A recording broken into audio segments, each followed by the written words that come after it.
Sveiki žiūrovai, šiandien pabandysime spręsti didžiausią investuotojų galvos skausmą – besikeičiančius nuomininkus. Pasižiūrėsime, kokį butą paliko mūsų nuomininkai. Pabandysim nustatyti to buto rinkos kainą. Kaina yra truputį per maža. Ir pabandysim tą butą išnuomoti.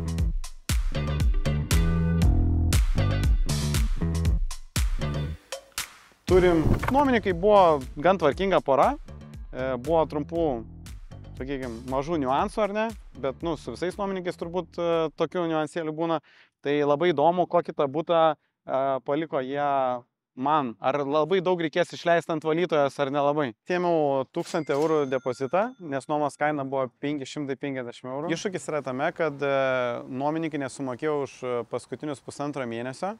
Tai jeigu nuomos kaina, sakykime, yra 550 eurų, tai vadinasi, kad mes jau sėkmingai iš savo biudžeto suvalgėm, jaudinas prieš kamerą, net kalkuliatorius neberandu savo mobiliakį.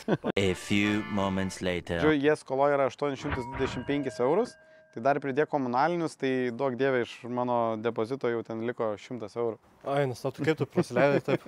Žmogus rašo, kad nutiko nelaimė, sunki finansinė situacija, apgavo darbdavys. Visi standartiniai klasikinės, schemos elementai, sunkus gyvenimas ir, sumokėsim truputį vėliau. Pažiūrėsim, gal bent sutvarkė,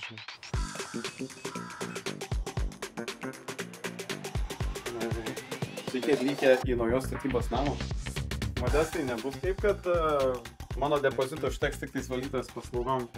Labai gali būti, 100 labai nedaug. Pirma taisyklė sulaužė, taip bus. Laužė taisyklę, pasitik pasiekmes, ne? Žiauriai geras. Pirmi nuomininkai, kurie paliko taip, kaip rado.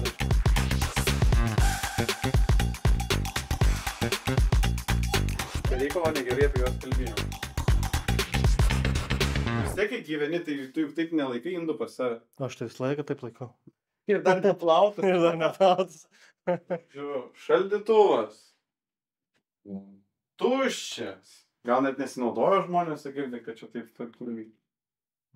Ir balkonas. Šiaip tikrai. Vaizdas, sakyčiau, daug geresnis, negu kad tikėjau surasti. Valytojai darbo, tai čia, labai minimaliai tai bus. Tai ką, atsidarom kompą, pasižiūrim, už kiek galim išnuomoti, nes dabar rugpjūčio vidurys, tai pats pikas, kada verta nuomoti. Taip, butai nuomai, Kaunas, pasirenkam Dainava, Eiguliai, Kalniečiai. Modestai, būtinai statom, kad 2 kambariai, ar ne? Jo, tikrai 2 kambarių reikia. Nuo 30 m², nes čia yra 40 m² butas. Taip, nemažai būtų po 600 eurų, bet jie visi apie 50. Matau, vienas Dainava, Partizanų gatvė 570, 34. Čia irgi matau, kad nauja statyba. Rezervuotas 570, 53. Dainava Pramonės gatvė 550, buvo toks pat kaip mūsų panašus, ar ne? Ir 44 m². Tai aš, spėčiau, kad mūsų butas yra vertas apie kokių 550 eurų. Matau, kad 520 jau truputį tokie... Prastesnis jau, ar ne? Truputį. Nepasakyčiau, kad labai jau ten... Bet dabar pasiūla tikrai labai didelė, būtų labai daug, nes, pavyzdžiui, už 500 eurų, tai plius minus 490, tai yra 2 puslapiai aruodė būtų. Tai tikrai. Aš jau turiu iš senų laikų skelbimą, tai iš senų laikų, senais laikais šitas butas buvo išsinuomojas už 500 irgi 50 eurų, tai manau, kad tikrai turėtų už panašią kainą išsinuomoti, jo labiau, kad dabar toks pikas, bet šiaip ir būtų išmesta į rinką tikrai daug. Šitaip atrodo mūsų skelbimas, ar ne? Čia nuotraukas pats darė, ar kažkas to darė? Ne, buvau nusisamdęs gerą fotografą. Jeigu ką, galėsim rekomenduoti. Jeigu reikės fotografo arba filmuotojo Kaune, parašykit komentarą fotografas. Ok, tai ką, įdėjom skelbimą už 550. Šiaip dažniausiai būna, kad kai tik tais įdedam skelbimą, realiai per pirmąjį, nežinau, ten pusvalandį arba valandas lauki vieno kito skambučio, bent jau mano tokia patirtis. Taip. O kas gyventų bute? Supratau. Bet dirbantis, ar ne? Ok. Tai gerai, aš jums atsiųsiu adresą SMS žinute ir tada rytoj 6 val. Galėsit apsižiūrėti. Gerai. Iki. Turim pirmą žmogų, kuris atvyks apsižiūrėti. Žodžiu, vienišas vyras, bet dirba, turi dukrą, žodžiu, ir jam reikia didesnio buto, nei kad dabar gyvena. Tai sakyčiau, pirmos skambučios laukiam per 15 minučių. Konkurencijos daug, žodžiu, bet gerai atrodančių būtų, matai, žmonėm reikia. O į ką tu atkreipi dėmesį, kai renkies nuomininkus? Kad būtinai būtų bent jau vienas dirbantis žmogus. Bet šiaip turiu visai geros patirties ir nuomojant studentam. Esu labai daug nuomos sutarčių pasirašęs su jų tėvais ir tu turi telefono numerį. Jeigu kažkas atsitiktų blogo, tiesiog gali pasiskambinti jų tėvam. Tai nieko blogo neturiu prieš studentus. Tai ką, sunkiausią darbą padarėm, dabar belieka tik tais laukti ir aprodyti butą potencialiam nuomininkam. Važiuojame darbą. Nespėjom net atsisveikinti su Modestu ir sulaukėm antro skambučio. Tai jeigu per tokį trumpą laiką sulaukėm porą skambučių už esamą kainą, tai aš galvoju, kad kaina yra truputį per maža. Modestu, kaip sakai, ant kiek keliam? Ant 20 eurų ar ant 30? Nu, klausimas, čia esminis dabar. Jeigu dabar 2 žmonės atvarys apžiūrėt. Tai rytoj atvarys tik tais. Nu jo, gali ir daugiau užsidėti, žiūrėsi, žinai. Aš sakau, pakeliam kainą nuo 550 iki 580. Jeigu žmogus paprašys nuolaidos, tai ir duosim ten 10, 15 ar 20 eurų, bet vis tiek, uždirbsim simbolinius per metus laiko 100 eurų, kuriuos, manau, rasim, kur išleisti. Tai jungiamės į Aruodą ir didinam skelbimo kainą iki 580 eurų. Nu tai ką, ryt viską matysim. Jo, rytojus parodys. Iki. Tai ką, grįžom į butą ir su 2 nuomininkais. Potencialiais, bet ne su tais pačiais. Nes vienas žmogus atšaukė susitikimą, parašiau žinutę, kodėl, gal sakys per brangu, taip toliau. Tai pasakė, kad susirado butą, kuriam reikia mokėti tik tais 1 mėnesio depozitą.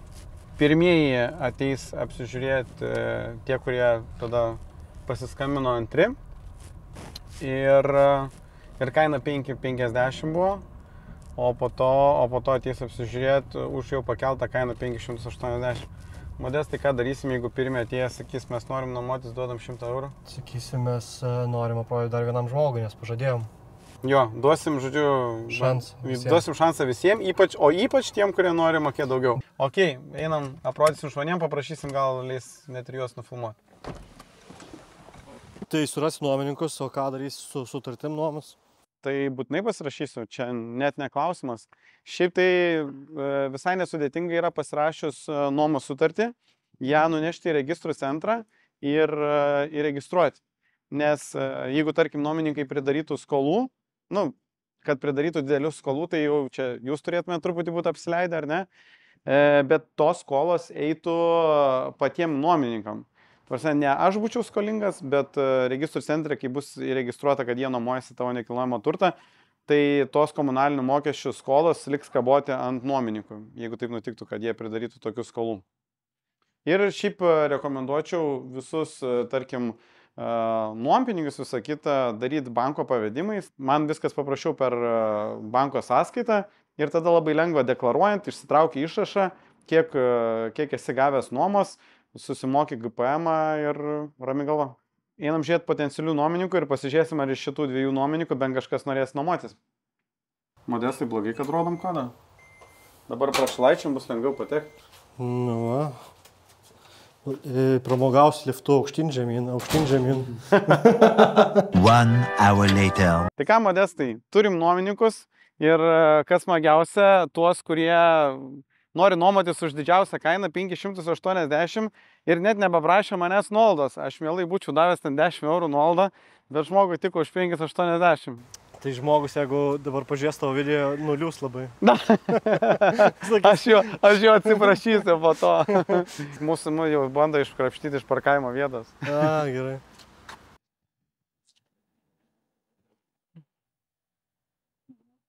Problema tame, kad atsimenu parkavimo vietos numerį, bet ne to buto, tai teks kito buto. Gerai, kad tas nuomininkas neturi mašinos.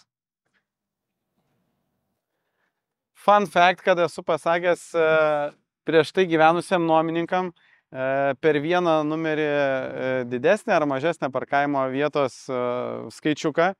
Ir jis vargšas sako, blema, nesuprantu, sako, kažkas ten kabinėjasi, sako, tai atlanksto, sako, man ten valytuvus, tai dar kažką, bet jie taip ir neužkišo, žinai, ženkliuko, kad, nu, tipo, tu stovi mano, žinai, parkavimo vietai, tiesiog ateina, atlanksto, žinai, ir naina, ir žmogus nesupranta, ir po to kažkaip aš pasižiūrėjau užrašuose, o, blemba, per vieną skiriasi numeris, kokį aš jam pasakiau.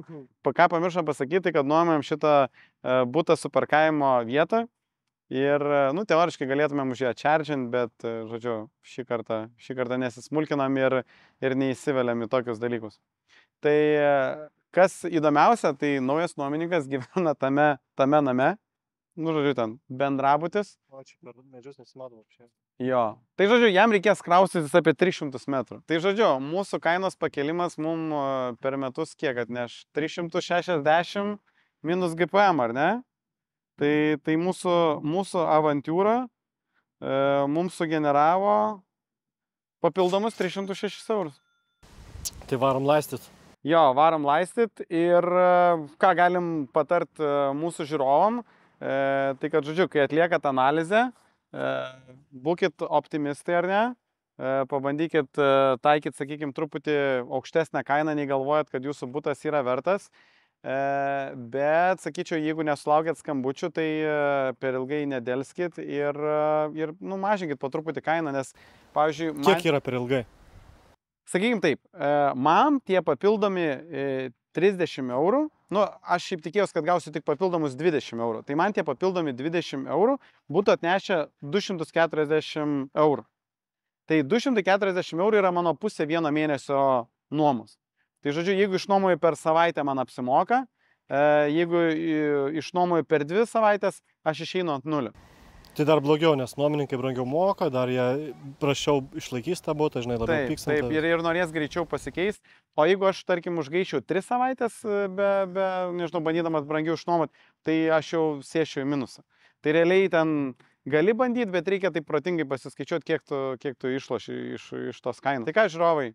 Jeigu patiko šitas video, arba norėtumėt pasižiūrėti, kiek kainavo įrengti butas nuomai, tai pasižiūrėkit šitą video butas nuomai, kiek kainuoja įrengti tokį butą. Ir ką, kviečiu prenumeruoti ir sek mūsų kanalą.